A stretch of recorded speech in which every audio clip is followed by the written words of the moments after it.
नमस्कार, मी वर्षा घेऊन आली नवीन व्हिडिओ तुम्हा सर्वांसाठी। मागील व्हिडिओमध्ये आपण मुख्यमंत्री समृद्ध पंचायत राज अभियान या घटकाबद्दल माहिती घेतली। आज आपण मुख्यमंत्री समृद्ध पंचायत राज अभियानातील अतिशय महत्त्वाचा घटक की ज्या घटकामुळे आपला स्कोर वाढू शकतो आणि ज्या घटकामुळे जर जो घटक आपण राबवला नाही गावामध्ये तर त्यामुळे आपला स्कोर कमी देखील होऊ शकतो। तर असा एक घटक आहे तो म्हणजे नाविन्यपूर्ण उपक्रम। तर नाविन्यपूर्ण उपक्रम यामध्ये नेमकं काय कामं करायची, कोणकोणते उपक्रम राबवायचे असा प्रश्न बरेचसे ग्रामपंचायत अधिकारी सरपंच महोदय यांना पडलेला आहे आणि त्यावरतीच आज आपण चर्चा करणार आहोत की मुख्यमंत्री समृद्ध पंचायत राज अभियानांतर्गत कोणकोणते नाविन्यपूर्ण उपक्रम राबवता येतील, त्याचा फायदा गावातील कोणत्या घटकांना होणार आहे आणि हे उपक्रम राबवताना काय काळजी आपल्याला घ्यायची आहे, कोणत्या महत्त्वाच्या टिप्स आपल्याला फॉलो करायच्या आहेत ते आपण या व्हिडिओमध्ये बघणार आहोत। त्यामुळे व्हिडिओ शेवटपर्यंत नक्की बघा। चला तर मग सुरू करूया आजचा व्हिडिओ। आता हे जे काही उपक्रम आपल्याला राबवायचे आहे तर त्याची आपण वर्गवारी करून घेऊया की हे उपक्रम आहे ते नेमके कुणासाठी राबवायचे आहे। तर आपण महिलांसाठी नाविन्यपूर्ण उपक्रम राबवू शकतो, तरुणांसाठी नाविन्यपूर्ण उपक्रम राबवू शकतो, त्यानंतर जे काही वंचित घटक आहेत त्यांच्यासाठी, त्यानंतर ज्येष्ठ नागरिक जे आपल्या गावामध्ये असतात तर त्यांच्यासाठी देखील नाविन्यपूर्ण उपक्रम आपण राबवू शकतो आणि सामाजिक जे काही म्हणजे असे काही उपक्रम आहेत जे सामाजिक उपक्रम की ते सर्वांसाठीच म्हणजे लहान मुलांपासून आबालवृद्धांपर्यंत सर्वांसाठीच उपयोगात येतील असे देखील काही उपक्रम आहेत। तर हे उपक्रम कोणकोणते आहेत तर या उपक्रमांची यादी आता आपण बघूया।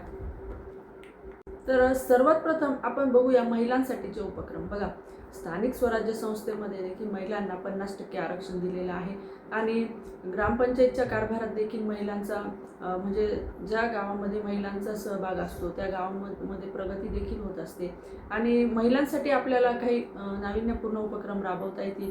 तर त्यामध्ये पहिला जे आहे ते म्हणजे माहेरघर। आता हे माहेरघर म्हणजे नेमकं काय तर आपल्याला काय करायचं आहे की आपल्या गावामध्ये एखादी अशी खोली असेल तिथे आपल्याला तिथे व्यवस्थित पाण्याची शौचालयाची व्यवस्था करून आणि तिथे सर्व महिला बसतील, आपल्या मनातील सर्व काही दुःख असतील, आपल्या मनातील भावभावना असतील त्या एकमेकींशी शेअर करतील। तर जसं माहेरी आल्यानंतर मुली अगदी बिनधास्तपणे मोकळेपणाने वागतात तसं त्या माहेरघर जे आहे तिथे बसून बचत गटाच्या महिला असतील किंवा इतर गावातील कुठल्याही घटकातील वयोगटातील महिला असतील तर त्या तिथे येतील आणि मोकळेपणाने एकमेकींशी संवाद साधतील।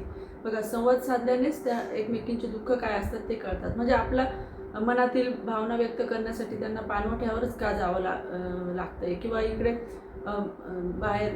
तर माहेरघर जे अशी ही संकल्पना आहे की ते आपले सुखदुःख व्यक्त करतील आणि त्यातून गावच्या विकासाच्या देखील तिथे त्या काही गोष्टी असतील तर त्या देखील शेअर करतील।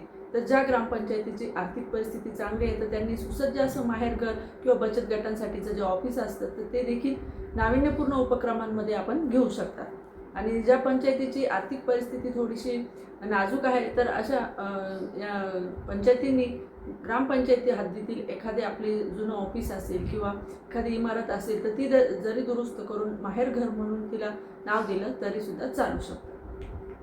त्यानंतर महिलांसाठीच आपण त्या माहेरघरामध्ये किंवा एखाद्या ठिकाणी हिरकणी कक्ष देखील स्थापन करू शकतो की मतदानाच्या वेळेस आपण हिरकणी कक्ष स्थापन करतो किंवा इतर वेळेस लसीकरण वगैरे असेल तर आपण हिरकणी कक्ष आपल्या ऑफिसच्या जवळ किंवा माहेरघरामध्ये देखील आपण स्थापन करू शकतो की ज्या स्तनपान करणाऱ्या महिला असतील तर त्यांना त्याचा उपयोग होऊ शकतो। त्यानंतर आपण ऑक्सिजन पार्क देखील आपल्या गावामध्ये तयार करू शकतो, तुलसी गार्डन तयार करू शकतो की ऑक्सिजन देणारी जी झाडं आहेत ना जास्तीत जास्त ती झाडं त्या एकाच ठिकाणी आपण लावायची आहेत आणि तिथे आल्यानंतर म्हणजे खूप सारा ऑक्सिजन तिथे मिळाला पाहिजे। बघा, कोरोना काळात ऑक्सिजन किती महत्त्वाचा होता हे सगळ्यांना कळालेलं आहे। ऑक्सिजनशिवाय आपण जगू शकत नाही, एक वेळ अन्न पाण्याशिवाय आपण काही वेळ राहू शकतो परंतु ऑक्सिजनशिवाय 1 सेकंद देखील आपण राहू शकत नाही आणि त्यामुळे ऑक्सिजन पार्क प्रत्येक गावामध्ये आपण तयार केला पाहिजे आणि त्याला जास्त खर्च पण येणार नाही। महिला सक्षमीकरणाचे अजून काही उपक्रम आपल्याला राबवता येतील। मुलीच्या जन्माचे स्वागत करणे म्हणजे नेमकं काय करायचं तर या अभियान कालावधीत ज्या मुली गावामध्ये जन्माला आलेल्या आहेत त्या कुटुंबांना भेटी देऊन त्यांना छोटंसं बेबी किट द्यायचं आहे त्या मुलासाठी मुलीसाठी आणि म्हणजे जे जन्माला येणारं बालक आहे मुलगी विशेषतः तर तिच्यासाठी छोटं बेबी किट आपल्याला म्हणजे मग त्यामध्ये शॅम्पू, तेल, साबण वगैरे किंवा बाळाला लागणारं जे साहित्य असतं ते आपण देऊ शकतो. आणि त्या बाळाच्या आईसाठी काही पौष्टिक आहार आपण देऊ शकतो. याच्यातून दोन आपले हेतू साध्य होणार आहे. एक म्हणजे बेटी बचाव बेटी पढावचा संदेश देखील दिला जाणार आहे. दुसरं म्हणजे कुपोषणावरती देखील आपल्याला मात करता येणार आहे. आई जर सुदृढ असेल तर ते बालक देखील सुदृढ राहणार आहे आणि थोडंसं त्यांना आपण आरोग्याविषयी देखील मार्गदर्शन करू शकतो. तर अशा प्रकारे मुलीच्या जन्माचे स्वागत करणे. ज्या पंचायतीची आर्थिक परिस्थिती चांगली आहे तर त्यांनी आपल्या बजेटप्रमाणे तिथे खर्च करावा आणि ज्या पंचायतींची परिस्थिती कमी आहे तर त्यांनी फक्त बेबी किट दिले तरी चालेल आणि पौष्टिक आहाराबद्दल मार्गदर्शन केलं किंवा ICDS विभागाची मदत घेतली तरी सुद्धा चालू शकतं. तर अशा प्रकारे मुलीच्या जन्माचे स्वागत करणे, मुलीच्या नावाची पाटी आपल्या गावातील प्रत्येक घरावरती लावणे. मग ती डिजिटलच पाटी असली पाहिजे किंवा साधी असली तरी काही हरकत नाही, जसे आपले पंचायतीचं आर्थिक बजेट आहे त्याप्रमाणे. तर हे एक पाऊल आहे फक्त की मुलीच्या जन्माचं स्वागत करणे, तिच्या नावाची पाटी लावणे. परंतु हे फक्त आपण एक पाऊल टाकलेलं आहे, परंतु याचे दीर्घकालीन परिणाम हे खूप चांगले आपल्याला मिळणार आहे. आज देखील आपल्याला या गोष्टी छोट्याशा वाटत असल्या की याच्यातून काही साध्य होणार नाही, परंतु याच्यातून नक्कीच बदल होऊ शकतो आणि परिवर्तन जर घडवायचं असेल तर ते हळूहळू होतं, ते एका रात्रीत काही होणार नाही. परंतु आपल्याला त्या दिशेने पाऊल टाकणं अतिशय महत्त्वाचं आहे. त्यानंतर महिलांसाठी आपण अजून एक उपक्रम राबवू शकतो, म्हणजे IT रूम किंवा ज्या आता बघा ज्या नोकरी वगैरे करतात त्या महिलांचं ठीक आहे, पण काही खेड्यामध्ये अशा काही महिला आहेत की ज्यांचं लग्न झाल्यामुळे, मूल झाल्यामुळे शिक्षण थांबतं, करिअर थांबतं. तर अशांसाठी आपण आपल्या गावामध्ये एक कम्प्युटर लॅब आपण उपलब्ध करून देऊ शकतो. त्यांना YCMमधून मुक्त विद्यापीठातून आपण ॲडमिशन घेऊन देऊ शकतो की त्यांना पुढील काही जे शिक्षण करायचं असेल तर. आणि आपला जो 10% महिला बालकल्याणचा खर्च असतो त्यामधून आपण त्या महिलांना MSc-ITचं प्रशिक्षण देऊ शकतो. बघा आजकाल संगणकाचं ज्ञान असल्याशिवाय कुठली नोकरी मिळत नाही, आपल्याला माहिती आहे. आणि या आपल्या ज्या गावामध्ये ग्रॅज्युएट झालेल्या महिला असतात, 12वी झालेल्या महिला असतात, त्यांना काहीतरी करायचं असतं, परंतु लग्नामुळे, मुलांमुळे मग ते बाहेर जाऊ शकत नाहीत. खेड्यात कुठलेही त्यांना शिक्षणाची संधी उपलब्ध नसते. तर आपण आपल्या ग्रामपंचायतीतर्फे त्यांना जर MSc-ITचं प्रशिक्षण दिलं आणि कम्प्युटर लॅब जर आपल्या ग्रामपंचायतीकडे जर आर्थिक सुबत्ता असेल, जर एखादी कम्प्युटर लॅब आपण उपलब्ध करून दिली तर निश्चितच त्या महिला त्यांचं घरकाम सांभाळून, मुलं सांभाळून त्यांना जसा वेळ मिळेल तसं त्या लॅबमध्ये येऊ शकतात. आपलं MSc-ITचं प्रशिक्षण त्या पूर्ण करू शकतात. आणि संगणकाचं जर प्रशिक्षण त्यांच्याकडे असेल तर त्या ऑनलाईन देखील काही कोर्सेस पूर्ण करू शकतात किंवा त्यांच्या ज्ञानामध्ये थोडीशी भर पडेल. तर हा एक उपक्रम आपल्याला राबवता येऊ शकतो महिलांसाठी. आता वळूया तरुणांसाठीचे उपक्रम. तर तरुणांसाठी आपण पहिला एक उपक्रम राबवू शकतो, ती म्हणजे शौर्याची भिंत. आपल्या गावामध्ये ज्या सार्वजनिक इमारती आहेत तर त्यांच्या भिंतींवरती आपल्याला रंगरंगोटी करून तिथे वेगवेगळे संदेश आपल्याला देता येतील. तर एक शौर्याची भिंत आपण म्हणजे तिथे माजी सैनिक असतील, शूरवीर असतील तर त्यांच्या कथा, त्यांच्या शौर्याच्या गाथा आपण त्या भिंतींवरती रंगवल्या पाहिजे, चित्र स्वरूपात किंवा काही सामाजिक संदेश स्वरूपात किंवा कविता स्वरूपात. आपण जर तिथे ते संदेश लिहिले तर येताना जाताना ते तरुण वाचतील, त्यांना थोडीशी प्रेरणा त्यातून मिळेल. त्यानंतर आपण रीडिंग क्लब देखील तरुणांसाठी तयार करू शकतो. आपल्या ग्रामपंचायतीमध्ये छोटंसं आपण छोटी लायब्ररी तयार करू शकतो, वाचन कोपरा तयार करू शकतो. शाळेमध्ये देखील एखादा वर्ग आपल्याला जर उपलब्ध असेल तर तिथे देखील आपण अभ्यासिका तयार करू शकतो तरुणांसाठी. वृद्धांसाठी देखील आपण रीडिंग क्लब, म्हणजे रीडिंग क्लब ही संकल्पना अशी आहे की ती लहानांपासून मोठ्यांपर्यंत सर्वांसाठी लागू होते. तर जशी आपली जागेची उपलब्धता आहे, जसे आपलं आर्थिक बजेट आहे त्याप्रमाणे, परंतु रीडिंग क्लब हा आपल्या गावामध्ये असायलाच पाहिजे. आजकाल मोबाईलमुळे वाचन लोक विसरलेली आहेत आणि त्यामुळे आपल्याला परत वाचनाकडे सर्वांना आणायचं आहे. त्यानंतर आपण अभ्यासगट तयार करू शकतो तरुणांचे, की समवयस्क जे तरुण आहेत तर त्यांचं एक मैत्री क्लब, अभ्यासगट आपण तयार करून आणि त्यांना स्पर्धा परीक्षांसाठी उद्युक्त करू शकतो. आणि स्पर्धा परीक्षेसाठी लागणारी पुस्तकं आपण या नाविन्यपूर्ण उपक्रमाच्या माध्यमातून त्यांना उपलब्ध करून देऊ शकतो की ज्यातून तरुणांचं पुढील करिअर घडू शकतं. त्यानंतर रोजगाराच्या संधी तरुणांना उपलब्ध करून देण्यासाठी वेगवेगळे प्रकारचे व्यवसाय प्रशिक्षण देखील आपण आयोजित करू शकतो. तर आता बघूया ज्येष्ठ नागरिकांसाठी आपण काय करू शकतो. तर बघा, ज्येष्ठांचा विचार मंच आपण तयार करू शकतो. रीडिंग क्लब जो आहे तिथे धार्मिक पुस्तकं आपण घेऊ शकतो की ज्यामुळे वृद्ध नागरिकांना वाचण्यासाठी त्याचा उपयोग होईल. त्यानंतर नाना नानी पार्क आपण आपल्या गावामध्ये तयार करू शकतो. त्यानंतर ज्येष्ठ नागरिकांचा सत्कार आपण करू शकतो. त्यांचे वाढदिवस साजरे करणे, वाढदिवस साजरे करताना आपण त्यांच्या नावाने वृक्ष लावून आपण ते साजरे जर केले तर निश्चितच त्यांना देखील ते एक वेगळेपण वाटेल आणि हा एक नाविन्यपूर्ण उपक्रम देखील होईल की ते पुढील त्यांची जी येणारी पिढी असेल, त्यांचे नातू असतील, मुलं असतील, तर ते अभिमानाने सांगतील हे झाड माझ्या आजोबाने लावलेलं आहे, माझ्या आजीने लावलेलं आहे, तिच्या नावाचं ते झाड आहे. आणि यातून ते आपण एक पर्यावरणाचा देखील समतोल साधला जाणार आहे. त्यानंतर ज्येष्ठ नागरिकांचे जे काही आता बघूया की ज्येष्ठ नागरिकांसाठी काय आपल्याला करता येईल. तर नाविन्यपूर्ण उपक्रमांमध्ये ज्येष्ठांसाठी आपण ज्येष्ठांचा विचार मंच ही एक संकल्पना राबवू शकतो. त्यानंतर नाना नानी पार्क आपण आपल्या गावात तयार करू शकतो. छोटीशी एखादी बाग असेल, तिथे आपण बैठक व्यवस्था केलेली असेल.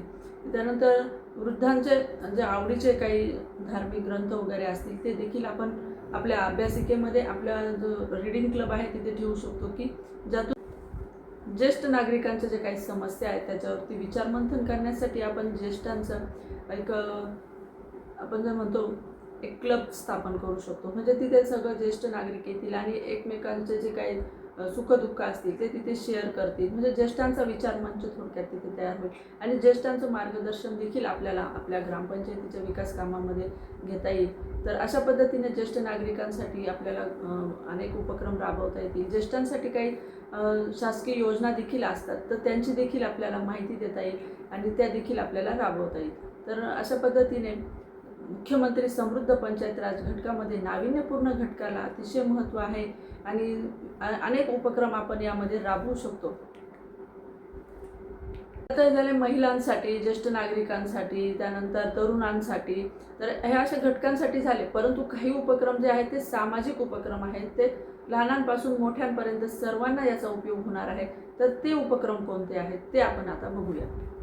तर त्यातील पहिला उपक्रम जो आहे की आपल्या गावातील जी काही कला, रूढी, परंपरा, संस्कृती आहे त्यांचं जतन करणे, सणवार एकत्र येऊन पूर्ण गावाने साजरे करणे की जातपात, धर्म, पंथ हे सगळं विसरून एक सामाजिक सलोखा गावामध्ये निर्माण झाला पाहिजे. तर त्यासाठी सर्व गावां मिळून एकत्र सणवार, उत्सव साजरे करणे. त्यानंतर दुसरं जे आहे, गावामध्ये आपण माणुसकीची भिंत ही एक संकल्पना राबवू शकतो. त्याला खर्च पण फारसा नाही आहे. तर आपण काय करू शकतो की जे नको असलेलं आहे ते द्या आणि हवं असलेलं घेऊन जा, असं आपण एक संकल्पना आहे. माणुसकीची भिंत म्हणजे की आपल्या घरामध्ये बघा काही कपडे, शूज वगैरे असतात की जे आपल्याला लहान मुलांना ते येत नाहीत. मग आपण काय करतो, ते इकडे तिकडे टाकून देतो. परंतु जे काही घालण्याजोगे कपडे असतात, म्हणजे फाटलेले नाही परंतु घालण्याजोगे कपडे आहेत, चपला आहेत, तर अशा आपण तिथे ठेवू शकतो आणि ज्यांना गरज आहे, जे गरजू आहेत, तर ते तिथून घेऊन जाऊ शकतात. तर त्यानंतर भाकरी बँक असते बघा. आपल्याकडे काय होतं की शिळ्या भाकरी, अन्न जे असतं उरलेलं ते एकतर फेकून दिलं जातं जनावरांपुढे किंवा कचरा गाडीमध्ये टाकलं जातं. परंतु आपण जर भाकरी बँक जर गावामध्ये सुरू केली, तिथे नेऊन ठेवले की आणि ज्यांना गरज आहे ते तिथून घेऊन जाऊ शकतात. तर अशा पद्धतीचा देखील एक उपक्रम तयार होऊ शकतो. गावात मनोरंजनात्मक खेळ महिलांसाठी. त्यानंतर आपण काही सामाजिक चित्रपट असतात, सामाजिक विषयांवरील काही चित्रपट असतात की ज्यातून एक संदेश दिलेला असतो. तर असे चित्रपट देखील आपण आयोजित करू शकतो. संपूर्ण गाव आपण एकत्र या माध्यमातून करू शकतो आणि त्यांना एक छानसा संदेश आपल्याला त्यातून देता येईल. तर अशा पद्धतीचे जे काही उपक्रम आहे की ज्यातून सामाजिक सलोखा राखला जाईल आणि जी समाजामध्ये तेढ निर्माण झालेली आहे ती कुठेतरी कमी होण्यास मदत होईल आणि हे नाविन्यपूर्ण उपक्रम म्हणून देखील हे असे कार्यक्रम आपल्याला गावामध्ये घेता येतील.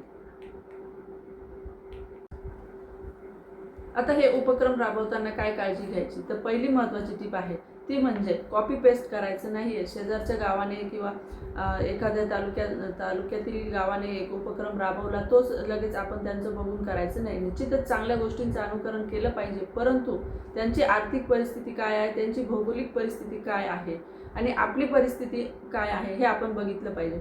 जर समजा एखाद्या गावाने नाना नानी पार्क किंवा ऑक्सिजन पार्क तयार केला किंवा परसबाग तयार केली आणि तीच आपल्या गावामध्ये करायची असेल, परंतु आपल्या गावात पाण्याची उपलब्धता नसेल, तशी जमीन उपलब्ध नसेल आणि आपण जर ते करायला गेलो तर आपला प्लॅन तिथे सबसेल फेल होणार आहे. त्यामुळे आपल्या गावामध्ये काय उपलब्ध आहे, जे नैसर्गिक संसाधनं आहेत ते काय उपलब्ध आहेत आणि त्याचा आपल्याला कसा उपयोग करून घेता येईल ते आपण बघितलं पाहिजे. आता उदाहरणार्थ येवल्याची पैठणी प्रसिद्ध आहे, तर मग तिथल्या ज्या ग्रामपंचायतींनी आहे की महिला बचत गटाच्या माध्यमातून पैठणीचे जे कापड आहे त्यापासून वेगवेगळ्या वस्तू तयार केलेल्या असतील, तर तो देखील एक नाविन्यपूर्ण उपक्रमांमध्ये आपण समाविष्ट करू शकतो. त्यानंतर 2 नंबरची जी आपल्याला काळजी घ्यायची आहे नाविन्यपूर्ण उपक्रम राबवताना, ती म्हणजे आपलं आर्थिक बजेट जे आहे ना, ते आपण पहिले लक्षात घ्यायचं आहे की एखाद्या गावाने राबवलं म्हणून आपणही राबवायचं, परंतु आपलं संपूर्ण बजेट जर फक्त एकाच उपक्रमावरती जात असेल आणि इतर उपक्रम आपले राहून जात असतील, तर ते देखील कुठंतरी आपलं असमतोल घडवणारं आहे. त्यामुळे आपण आपल्या ग्रामपंचायतीची आर्थिक परिस्थिती बघून उपक्रम राबवायचे. यामध्ये फार खर्च करायचा असं नाही, लो कॉस्टचे देखील काही उपक्रम आपल्याला फक्त संदेश त्यातून दिला पाहिजे. बेटी बचाव बेटी पढावचा जरी उपक्रम असेल तर त्यामध्ये आपलं आर्थिक बजेट बघायचं आहे आणि आपला फक्त मूळ उद्देश साध्य झाला पाहिजे, ही एक काळजी आपल्याला घ्यायची आहे. त्यानंतर 3 नंबरची जी महत्त्वाची टीप आपल्याला यामध्ये उपक्रम राबवताना लक्षात घ्यायची आहे, ती म्हणजे कुठेही आपल्याला पर्यावरणाचा समतोल बिघडणार नाही, ही एक काळजी घ्यायची आहे की एखादा उपक्रम राबवायचा आहे आणि पर्यावरणाची हानी जर त्यातून होत असेल, कृत्रिमपणा जर तिथे येत असेल, तर तो उपक्रम आपल्याला राबवता येणार नाही. आपलं जे अंतिम ध्येय जे आहे ते आपल्या SDG सस्टेनेबल डेव्हलपमेंट गोल्स जे 17 ध्येय आहेत, 9 थीम आहेत, त्याच्याशी रिलेटेडच उपक्रम आपल्याला राबवायचे आहे.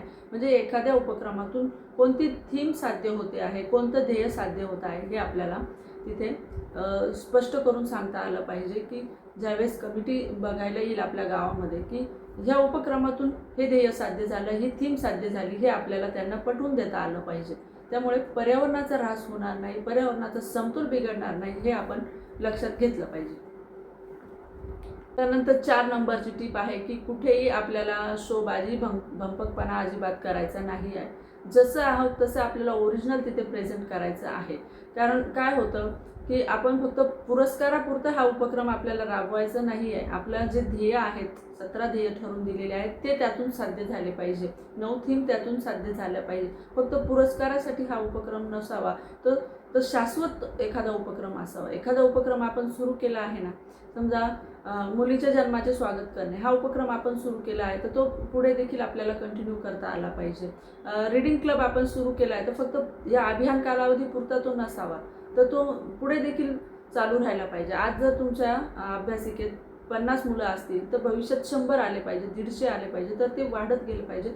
सस्टेनेबल म्हणजे शाश्वत जो कुठलाही उपक्रम आहे अविरतपणे तो आपल्या पंचायतीमध्ये चालू राहायला पाहिजे. तर अशा प्रकारे आपल्याला एक काळजी घ्यायची आहे की फक्त अभियानापुरतं आपल्याला मर्यादित राहायचं नाही आहे. त्यानंतर हे उपक्रम राबवताना आपल्याला एक काळजी घ्यायची आहे, आपल्या गावातील जे काही आहे रूढी परंपरा संस्कृती, तर त्या जशा आहेत तशा आपल्याला प्रेझेंट करता आल्या पाहिजे. की उगाच कोणाचं कॉपी पेस्ट करून एखाद्याने जे राबवलं आपण काय करतो, कमिटी समोर जसे आहोत तसे आपल्याला प्रेझेंट करता आलं पाहिजे. उगाच त्या अभियानापुरतं फक्त कोणाचं तरी बघून आपण जर अनुकरण केलेलं असेल, तर निश्चितच ते कमिटीसमोर खोटं पडणार आहे. त्यामुळे आता उदाहरणार्थ आदिवासी भागातील संस्कृती, तेथील नृत्य, तेथील पाककला, तेथील लोकांचं राहणीमान, तर जे जसं आहे ना तसंच आपल्याला तिथे प्रेझेंट करायचं आहे. त्यांचं वेगळेपण आपल्याला दाखवायचं आहे. आता हे मी जे उपक्रम सांगितलेले आहे ते प्रत्येक पंचायत थोड्या कमी अधिक प्रमाणात राबवणार आहेच, परंतु तुम्ही जर स्पर्धेमध्ये असाल तर मग तुम्हालाच का बक्षीस द्यायचं, तर तुमच्याकडे काय वेगळेपण आहे, तर नाविन्यपूर्ण उपक्रमातून तुम्ही काय साध्य केलेलं आहे हे कमिटीसमोर तुम्हाला प्रेझेंट करता आलं पाहिजे. त्यामुळे उपक्रम राबवताना आपण जसे आहोत तसे ओरिजिनल आपण प्रेझेंट करायचं आहे आणि उपक्रमातून कुठला तरी संदेश आपल्याला गावामध्ये सगळ्या समाजामध्ये द्यायचा आहे. कुठलं तरी आपलं ध्येय साध्य झालं पाहिजे, थीम साध्य झाल्या पाहिजे, हे आपण लक्षात ठेवायचं आहे. तर अशा प्रकारे आज आपण मुख्यमंत्री समृद्ध पंचायत राज अभियानाअंतर्गत कोणकोणते नाविन्यपूर्ण उपक्रम राबवता येतील, उपक्रम राबवताना काय काळजी घेतली पाहिजे हे बघितलं. ही उपक्रमांची यादी अजून वाढत जाऊ शकते. अजून तुम्हाला कोणते नवीन उपक्रम सुचत आहेत ते देखील मला कमेंटमध्ये जरूर कळवा. आणि व्हिडिओ आवडल्यास व्हिडिओला लाईक करा, शेअर करा. चॅनलवर जर नवीन आला असाल तर चॅनलला सबस्क्राईब करा. धन्यवाद.